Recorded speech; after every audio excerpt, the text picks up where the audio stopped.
running at 40%, most of us. Because we're half in and half out.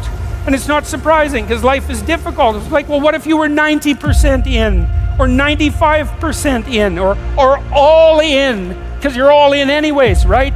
It's a life and death game. No one gets out of this. Everyone dies.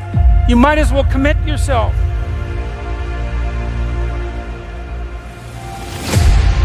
People don't do that. They don't sit down and think, all right, let's figure it out. You've got a life. It's hard, obviously. It's like 3 years from now, you can have what you need. You've got to be careful about it.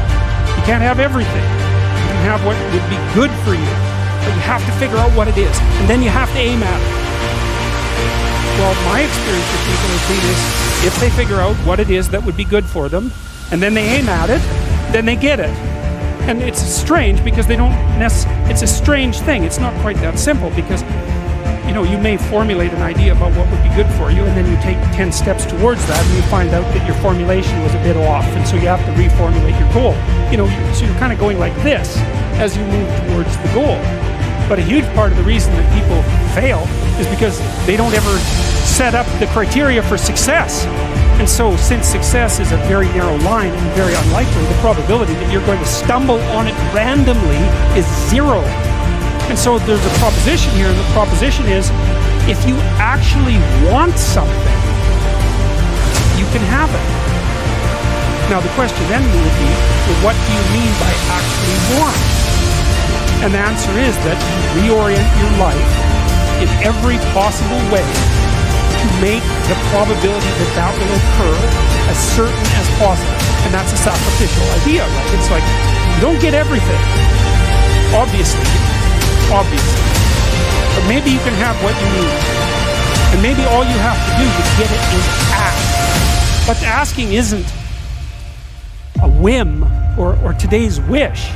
It's like, you have to be deadly serious about it. You have to think, okay, like, I'm taking stock of myself.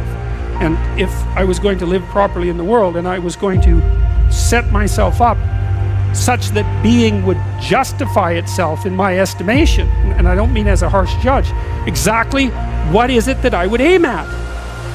And often people won't specify their goals too, because they don't like to specify conditions for failure. So if you keep yourself all vague and foggy, which is real easy, because that's just a matter of not doing as well, then you don't know when you fail. And people might say, well, I really don't want to know when I fail because that's painful, so I'll keep myself blind about when I fail. That's fine, except you'll fail all the time then. You just won't know it until you've failed so badly that you're done. And that can easily happen by the time you're 40.